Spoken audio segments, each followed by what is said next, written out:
but I wanted to ask you to help me give a warm welcome to the Alaska State Lieutenant Governor, Byron Mallott.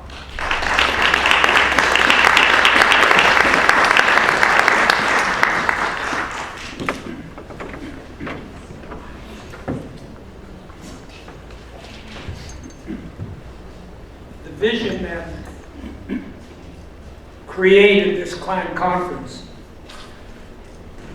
is historical in the sense that it resulted from elders and young leadership coming together. And it is built on the notion that we hold dear as Native peoples, that we listen to our elders. But it is heartening and a vision of our required future that the young assume leadership, not just for those things that they are engaged with in contemporary life, but also to take charge themselves of cultural leadership. If I were not now engaged in the responsibilities that I have as Lieutenant Governor, I would be with you in this conference as the clan leader of the Quashkekwan of Yakutat. So my very soul and being is here in this place. On behalf of Governor Walker, and we did talk about my coming here yesterday afternoon, he sends his greetings. And he knows that in spite of all that is happening across our state, in the issues that we are all mutually addressing, that this event is as important as anything else going on in our state today. Relevant to what is going on in our state today, I want to leave this thought. I listened this morning to the radio and a piece on St. Paul Island in the Bering Sea, again, where elders and youth and contemporary leadership are working as hard as they are able to rekindle and strengthen who they are by language learning, by bringing back an understanding and strengthening culture and tradition. So across the state, this is happening. And it is in the context of my own time, growing up in Yakutat. Only the elders danced, and they danced infrequently. But deep inside,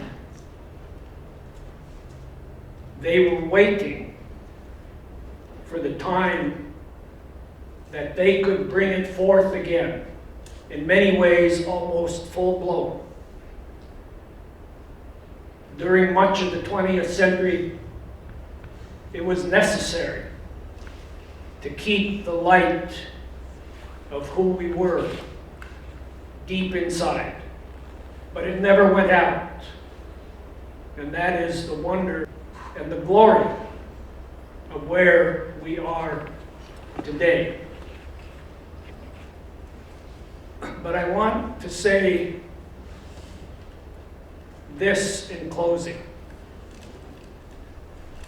It is who we are as Alaskan people, as a collective people, that will ultimately allow us to express who we are in a way that engenders respect, that engenders understanding, that engenders building relationships,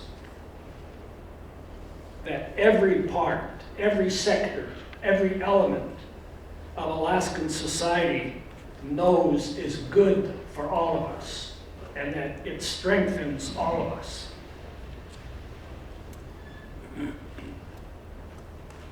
We have a present challenge, and that challenge is the violence and dysfunction visited upon our young.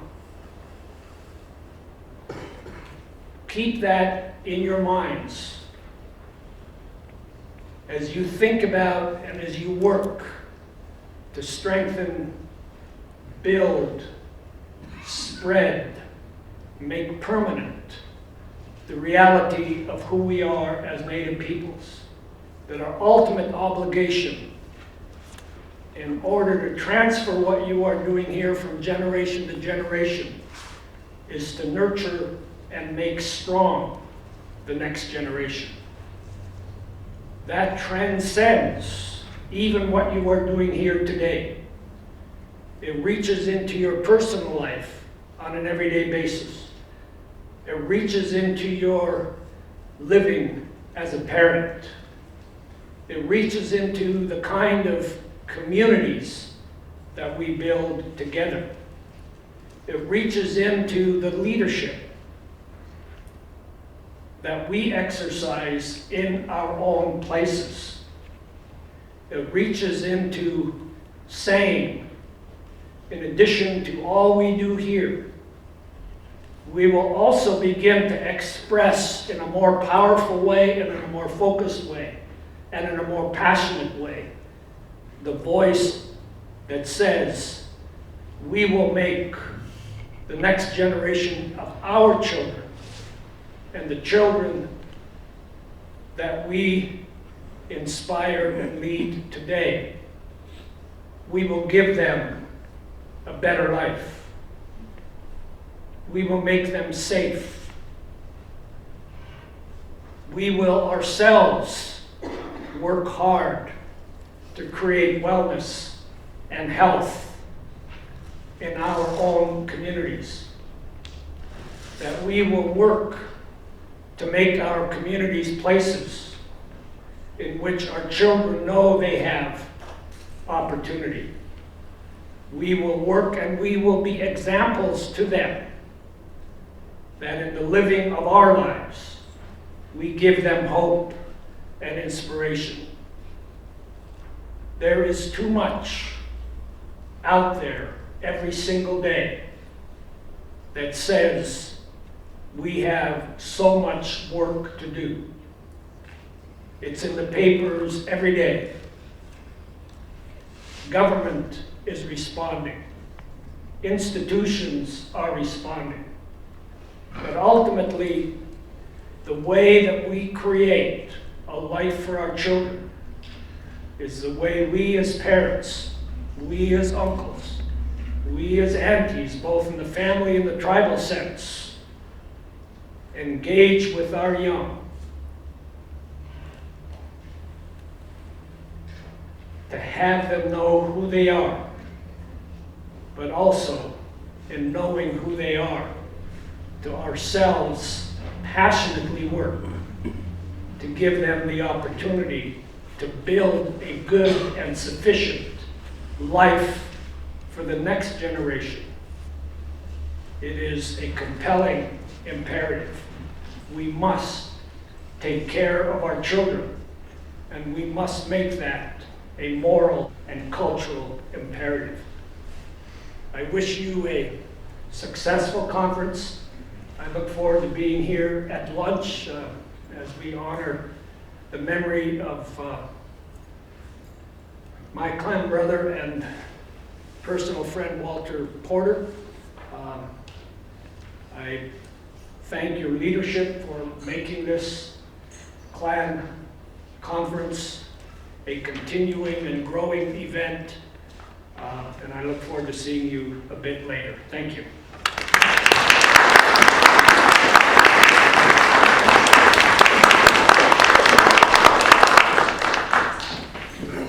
Thank you, Lieutenant Governor. It's an honor for you to be here and involved in the clan conference, in the welcome as well as the luncheon later on today. I want to, on behalf of the organizing committee of the Sharing Our Knowledge Conference of Lincoln Tribes and Clans Organizing Committee, ask you to feel very welcome and participate in your fullest. We have, at this moment, a little bit of we talk, you listen, but basically, for the most part, the clan conference is a dialogue-driven kind of conference. And so we really, I believe, depend on you and your participation and your interaction with those that you will have over the next 3 days. My Clicket name is Jahek. I am CCTHITA. We claim the original moiety crest of wolf, and we also recognize and accept the new one of about 90 years ago, the eagle moiety. We come from the red clay house in Wrangell, and we claim the brown bear and the killer whale crests. I am CCTHITA. My father, John Hope, was of the Point House in Sitka. My grandfather, Andrew Hope, was Kagwan. I thought that it'd be important to go ahead and include that. I don't recall identifying my clan lineage in previous welcomes, but I thought that it would be important to share that little bit with you in terms of my clan lineage.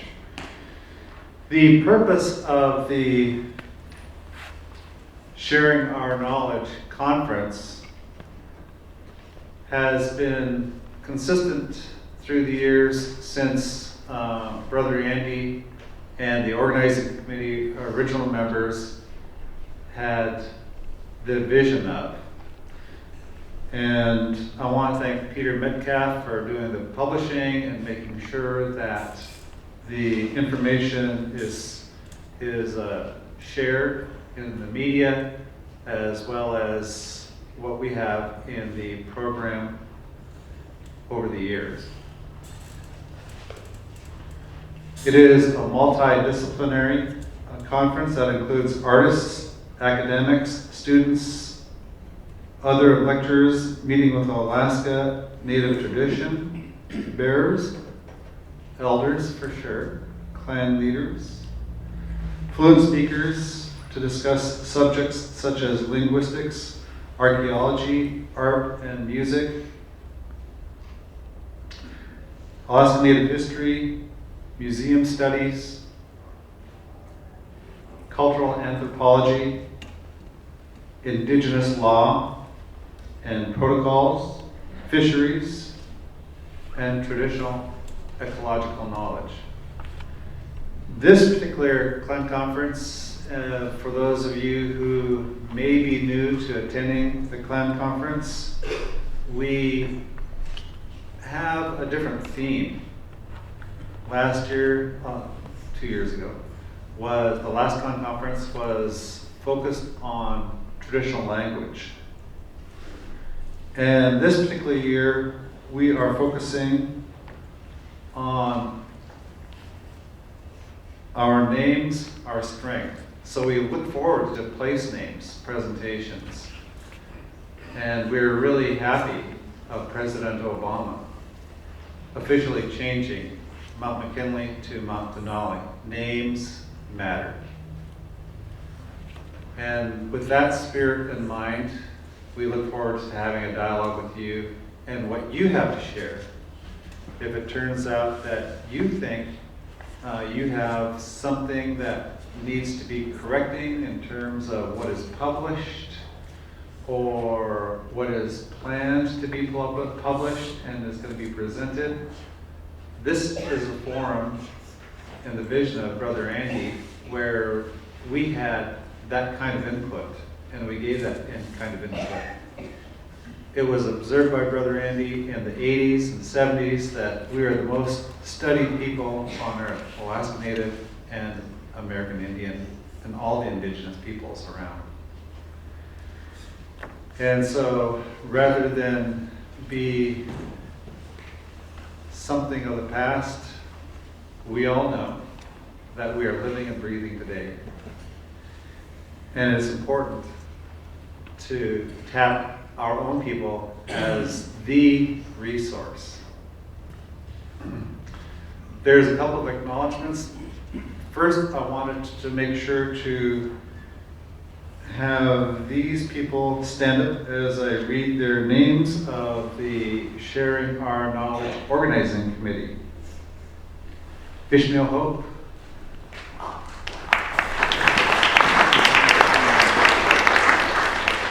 Harold Jacobs, are you in the room? Is Elvis in the room? Harold Martin, would you stand to be recognized, please? David Patsy, are you in the room? Give him a round of applause. Peter Metcalf.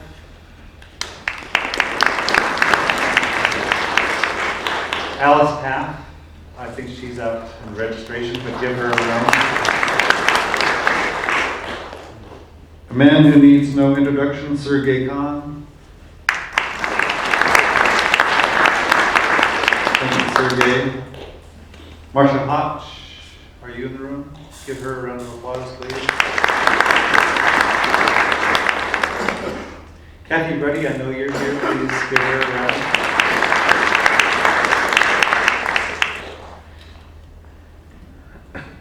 Dion Caliente Laiti, are you here? Give her a round, please. And this person, because of his workload and family, selfishly decided to focus on them. I don't know why, but I'm teasing. Lance Twitchell. He had to transition off of the organizing committee just because of those very things. But these people have been consistently very good about giving their volunteer time and their input and their responsiveness to input that they get, that we get. And so it's only an honor to be able to work with these fine people. They are really, really good to work with. Even in our disagreements, it's just, they're a real pleasure to work with. I just really respect them and appreciate their input. There's a couple of other acknowledgements that I wanted to go through real quickly before we go into the other welcomes. The National Science Foundation, who were a major funder for this year's Climate Conference, as well as the previous one. Give the National Science Foundation a round of applause.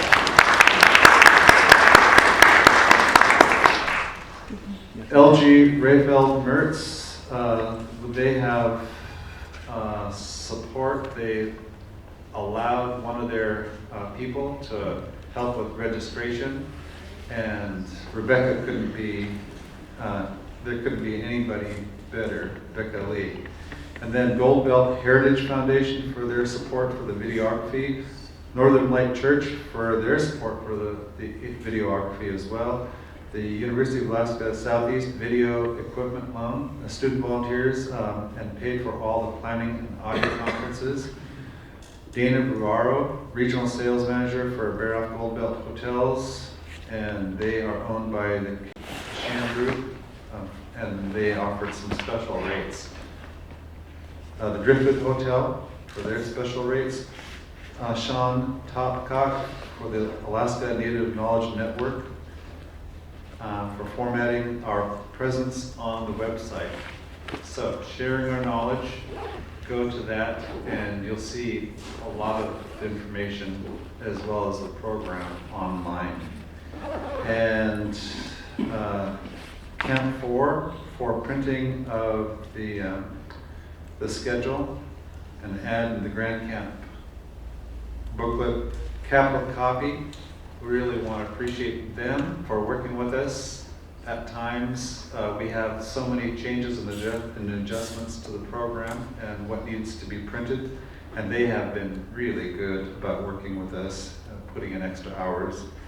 And the University of Alaska Southeast, again, for them dedicating a teleconference line for us to do our planning. We meet once a month by teleconference, and 2 months out, we meet once a week. It's been really good to have a teleconference line dedicated for the Plan Conference Organizing Committee. So thank you again to the University of Alaska Southeast for that, of which it would be really difficult to put this on. I want to ask you to welcome the president of the Central Council of Tlingit Indian Tribes of Alaska. He has fallen in with his predecessor in support of the Plan Conference. Bill Martin has been really good when he was president of CCTHITA, and Richard Peterson has carried on that kind of support, and we really do appreciate CCTHITA. Would you please help me with a warm welcome for Richard Peterson, president?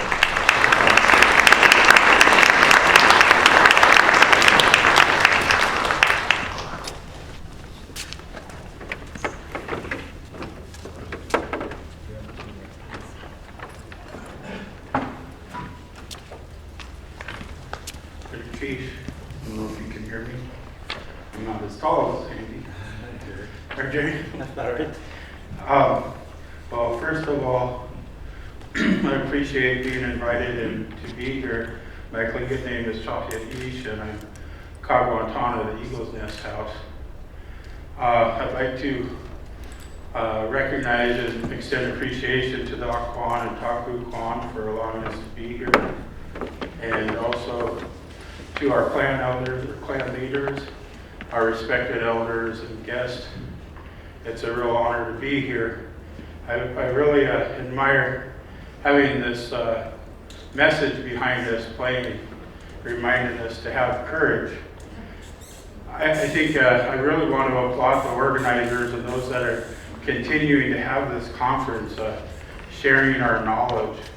It takes courage to do that, to be involved and to uphold our culture and our history, to engage each other over some difficult topics.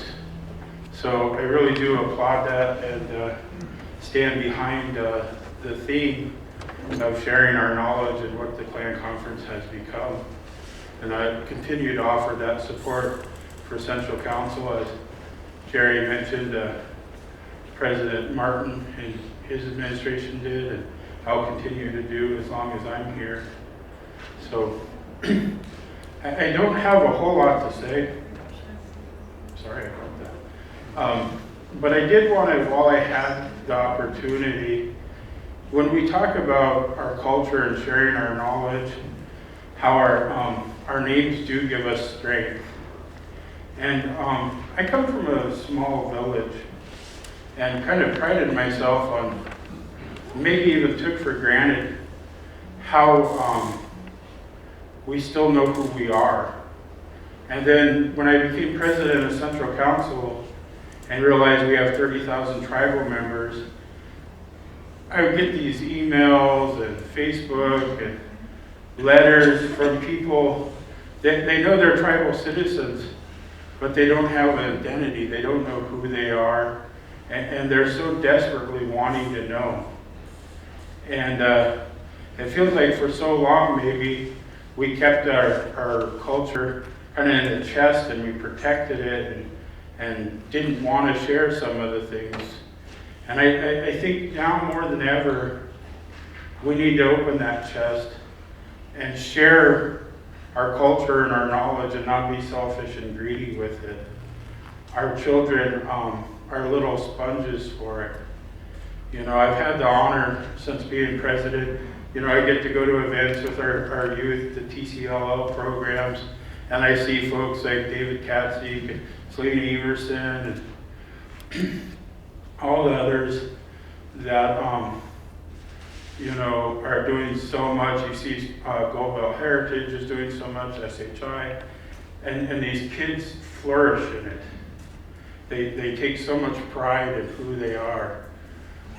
But we have to hold them up. We have to give them that. And so when we share this knowledge, you know, we need to engage our youth. One of the things that concerns me, if I were to be re-elected president of Central Council 2 more times, I'd be the youngest president in history, the second youngest president in history, the third youngest president in history. And I chuckle about that, but it scares me. What does it tell me when we talk about how important our youth are, that we hold our youth up? Somebody asked me recently, what do Native people care about? And I said, there's 2 things that I can think of we care more about than anything else. That's our children and our land. That's what I was always told. But, you know, sometimes when I look and being very candid and honest, I don't know that we hold our children up as much as we should. I don't know that we engage them as much as we should. And I know there are people that do, so I don't mean to imply that it's not happening. But really across the board, it's not. You know, all of our organizations, anytime I have the opportunity to speak, I'm going to talk about this now because we have to do more to engage our youth. I look at folks in the back, thank you so much for that. We have a really great group of people here in Juneau that I get to see working with our youth. But again, it's got to be across the board. It needs to be in our organizations. Our youth need to be a part of the decisions that are being made on their behalf. You know, we always talk about how this is theirs. Everything we do is for them, yet I don't know that we consult them or ask them. So one of the things in talking about sharing our knowledge is I took that message going across the screen very strong this morning. I was going to have the courage to say these things because sometimes it's hard to say these things. But I know that we're better to say it than amongst our own people, where we should be holding each other up, where we can feel safe to say those. But do our children always know that? Do they know that we're holding them up? Do they know it's safe to say what needs to be said? We heard our Lieutenant Governor in his opening remarks talk about some of the violence that's being put upon our children. You know, I think to myself all the time what Dr. Soboloff said, you know, when we know who we are, we don't hurt ourselves. Well, I believe that very strongly, and I applaud again this committee that put this together, and having our names gives us strength. When we know who we are, we don't hurt each other. So thank you for allowing me to preach a little bit, to talk to you. Hopefully, I've come with an open heart, an open mind, and I hope that's how I was taken. Because I'm not pretending to have all the answers, but I know when we come together like this, with all this wisdom in the room, let's not be greedy with it. Let's share it with our youth. Chief.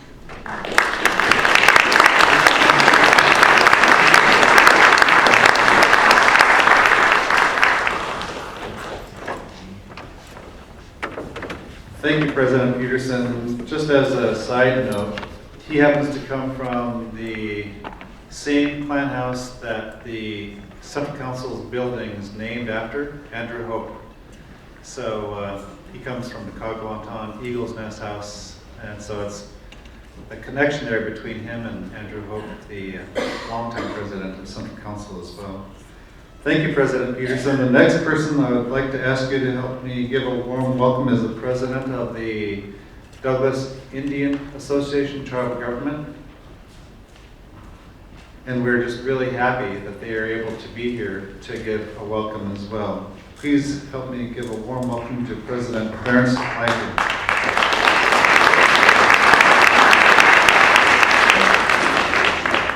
Good morning. Before I welcome everybody, I want to say this first before we go on. The theme of this conference is for those who come after us. Well, there's too much of our history that's been missing over the years. And our young people need to learn this, and we need to bring it forward. We've got 100 years of history that seems to be hidden, and our young people don't know this. In the last couple of years, I'm just finding out some of these things. But these things have to be brought forward. Okay.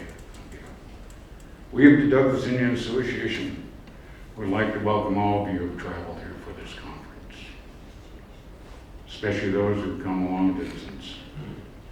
My cousin told me last night we even have First Nation people here. I'm not sure. But I'd like to especially thank my grandfather, Willie Peters of the Occoquan, and my grandmother, Gertrude Peters of the CCTHITA Taku. Now, I grew up over here in the old Indian village in the 1950s and 1960s. Back then, there was a large Native community here. It all went from Willoughby all the way down to 7th, 8th, and 9th Street here in Juneau. Over the years, that community has been pushed out of Juneau here. But it's that history that has to be brought forward, part of it. There's a lot. I'm sure all you from the other communities face the same problems. The Douglas people had their village burned in 1962. This decimated the people of Douglas. The Taku fishermen, they were fishermen of the Taku River. That basically destroyed their fishery. These are things that need to be brought forth. Limited entry. Limited entry has destroyed us as a people. There's people, young people today can't afford to get into the fisheries. We of the Douglas Indian Association are looking for ways to go back and fight for our fishing rights. These need to be brought forth and looked into strongly.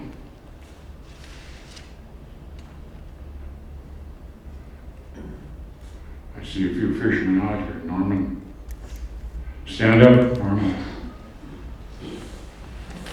Norman's father was a longtime fisherman, Sainer. Everyone in Juneau knew him and his father, and many of the people at Juneau Fish Farm. And we got Barbara Nelson, her family still fishes. But we could have a long list of everybody who's lost their fisheries. The Marks family. Oh, I feel bad too. We have the Occoquan people stand up. Mike Taggerman, here, Bob Sands. Thank you for letting us on your land.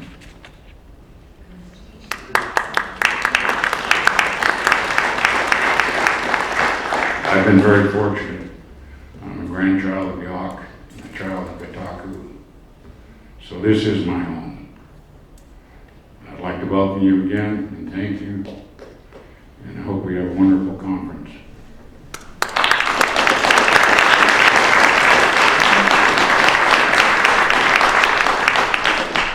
Thank you, Mr. President. And from the City and Borough of Juneau, we really look forward to the welcome from the Mayor, Greg Fisk. Please help me give a warm welcome, Mayor Fisk.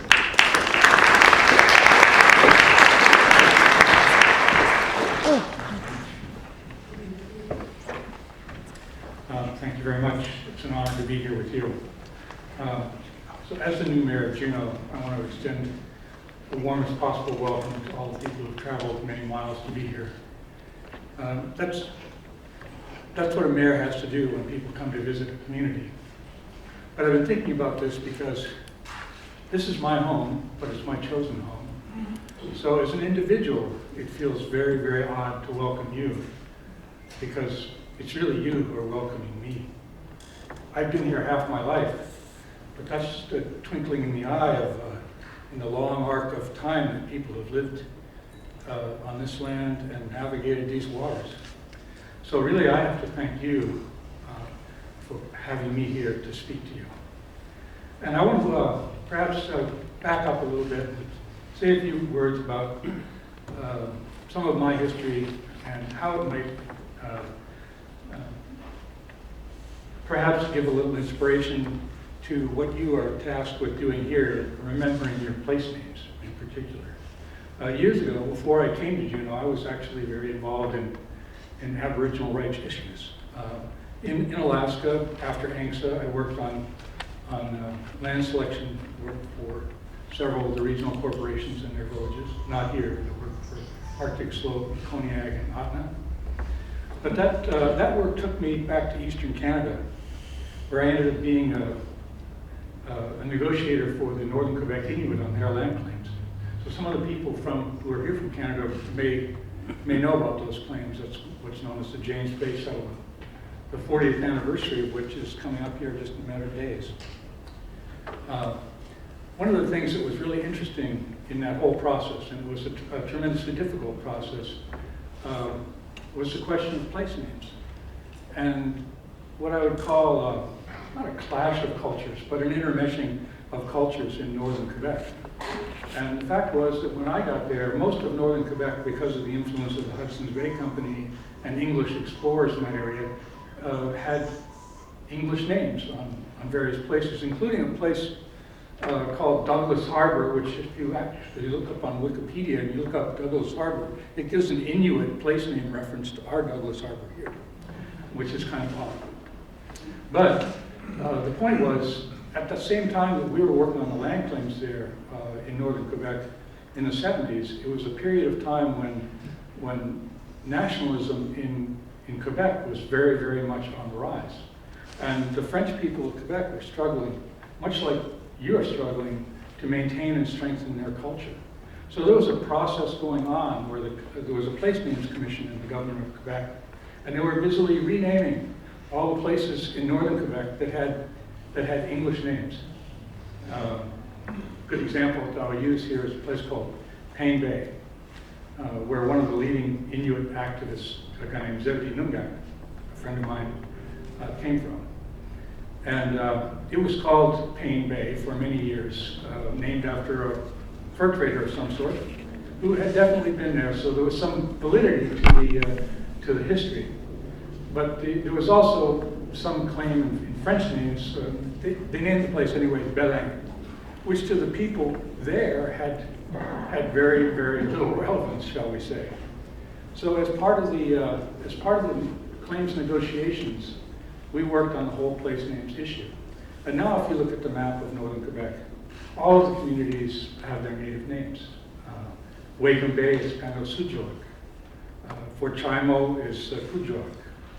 Some places have maintained their name all along, like Inuktitut or Winnituk or Sagluk. Many of the names were changed, and it's a very important process. So this whole issue of place names is so important to history, and not out of a question of grievance on the one hand or obligation on the other, but rather just out of cultural richness that we all benefit from.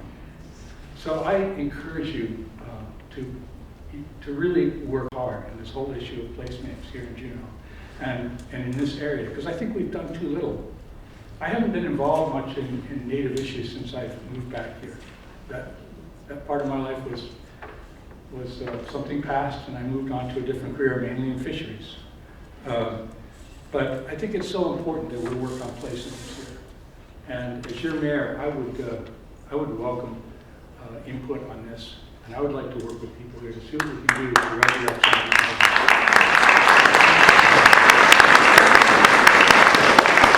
So that's all I have for you while you're here. It's, I think from my many friends in northern Quebec, I would say a thank you in their language, Nakornik Marial, and Gunalchish.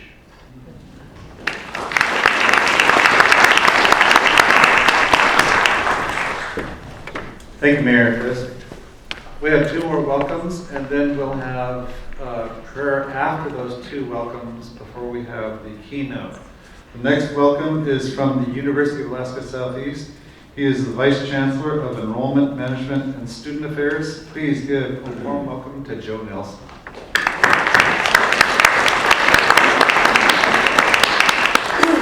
Thank you, Gerry. Good morning, everybody. So I've got a 2-hour lecture that I'm going to condense into a 5 to 7 minute welcome. First, I'm a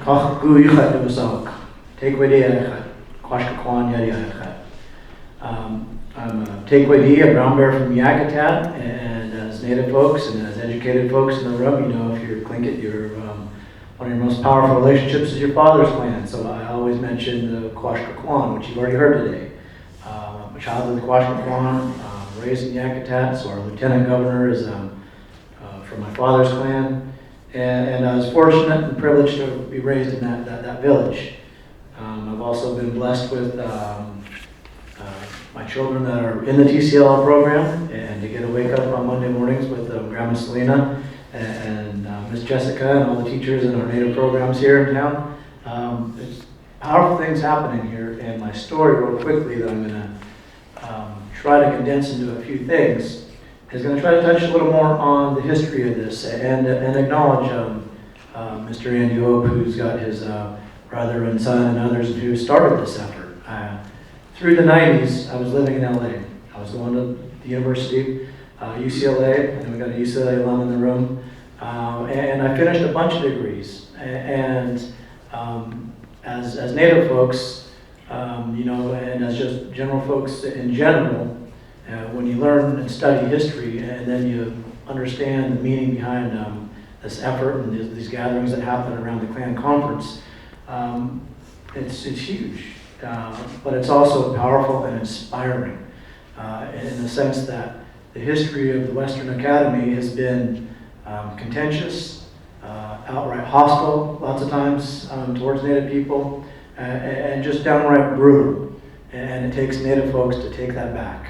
And this is part of that effort, and that vision, and the best that I got. And I did have the benefit of knowing Andy for a little while when I first moved to Juneau.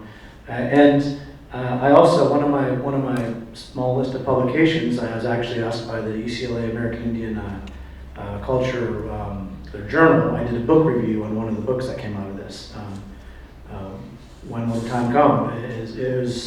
I did a book review, so I've been tracking the effort from afar, and interestingly, as an academic, in a sense, since I have a lot of degrees. And this is a collision of these worlds that I always wrestle with, these worlds colliding, and the tension that's there. So I like to acknowledge it just right up front, and welcome all the non-natives that are fully engaged as champions, and still with us moving forward on common goals.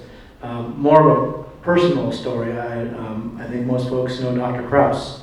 Dr. Krause, I first got to know him when I was just a toddler. He spent a lot of time in my household documenting the language. I mentioned the Quashquequan, my Yakutat roots. Well, my dad's parents, Annie and Galucia Nelson, were from Eyak Village, and they're known, and I learned this from Dr. Krause writing it down, that they're one of the last traditional Eyak marriages. So he documented a lot of the Eyak from my grandmother, and he found my grandmother, De Laguna found my grandmother in the area because they found Galucia, who was one of the few English speakers in the village, because he was kidnapped and shipped to Oregon to learn English and to become, part of that process. But fortunately for us, he escaped and made it back. And there's a tough, brutal history that is all in our recent history and that's difficult to dive into, but we need to continue chewing on these things and learning from them. As has been mentioned, all these other contemporary issues are largely, the root cause goes back down to those early beginnings with the non-natives coming into this native place. Maybe hopefully a final story. As a young undergrad, at the UCLA campus, we were activists. We had a building called Haynes Hall. Down in that building, there were thousands and thousands of human remains in cardboard boxes. And we'd have protests every now and then for different causes, but one of them was under, when NAGPRA became law. We all know about NAGPRA and the idea of largely fairly educated non-natives stealing from native folks, sacred objects, human remains, and all these sort of things under the idea of science and education, and NAGPRA trying to repatriate some of these things. I bring that up because I want to end on a hopeful note. Show of hands of anybody here who knows a native person who's living outside of Alaska. An Alaska native, actually, who's living in the lower 48. I think we all know Alaska natives who are making their way, and they're living away from home, but they still consider Alaska home. This is one of the initiatives that I helped launch, but right now it is set to expire, and I'm actually here on behalf of the university. Chancellor Caulfield, he's relatively new to the chancellor role, which is a longtime champion for Native folks. And then President Johnson, a new president who's very familiar and also a champion. In the UA system, all those non-natives, if they come to the UA system a couple of years ago to enroll in school, they would get charged a non-resident tuition charge. Excuse me, and that just didn't make sense to me.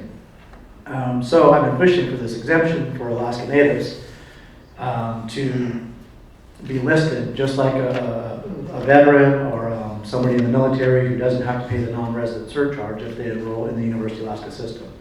That system is in place right now. We've got students coming back home to learn our language, folks that are coming back to the system, and they're not having to pay the non-resident fee. But it was a limited time waiver that was just for 2 years. It's set to expire. It's being debated right now.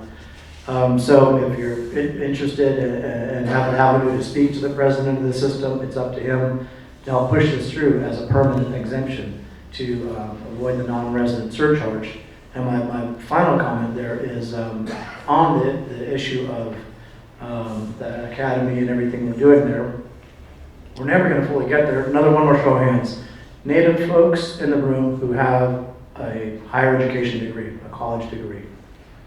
So there's a fair showing there, and I want to thank you for your hard work. And I'm not celebrating that because it's a badge to put up a diploma necessarily of acknowledging that you've learned a Western system and earned something in the Western system. But it is a step. It's a step to that degree that I hope some of you and others will inspire others to follow that path all the way through. Secure that PhD, and start taking the Western Academy over by taking over the curriculum. It's university faculty that own the curriculum, and we do not have enough Native folks. It's just a huge gap there, and that's a pathway to taking back the curriculum in higher education. And that's, to me, that's a powerful reason why what I do, and I want to acknowledge and thank especially Akwan, Takuquan, the elders, and all the organizers who are keeping this going. In some sense, this effort was an indictment of all these institutions who weren't doing enough, and I'm applauding the organizers for keeping it going. So welcome and thank you.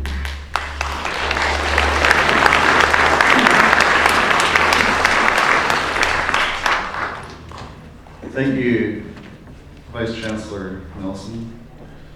The Alaska Heritage Institute has had a consistent presence and some effort of coordination with the Clan Conference, and the president of the Alaska Heritage Institute is here to give her welcome.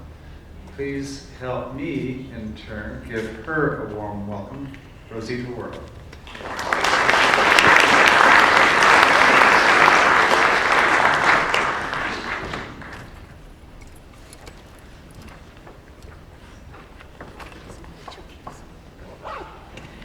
Good morning.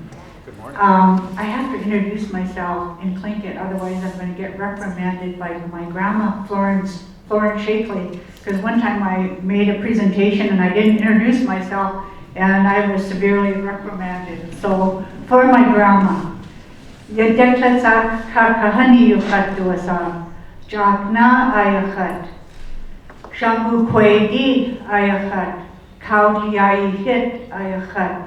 And I am so proud, very, very proud to be Sukachadi Dutch Hunk.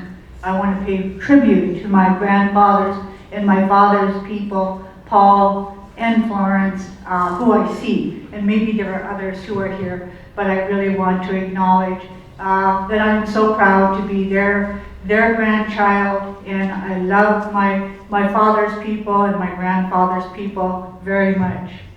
I'm glad to be here, and I thank you for inviting me. It's good to be here to see a lot of friends from North, friends from the interior. I'm so happy to see our brothers and sisters from the Canadians, our inland brothers and sisters, and friends from all over the country. Welcome to our country. I'm reminded of one of the first clan conferences that we had, and was up in our country, Chilkat. And it was at the time when NAGPRA, the Native American Graves Protection and Repatriation Act, was first enacted, and then we were trying to implement it. So I brought the law to our people, and I tried to explain to our elders who were there. I said, we're going to have to learn these concepts. Repatriation. And so they said, Dasa, oh well, repatriation. I said, say the word, repatriation. We have to learn this word. And so I interpreted what repatriation meant. And under this law, the law recognized for the first time that we had communal rights. It's the first time in Western law where communal rights are recognized. That is significant progress.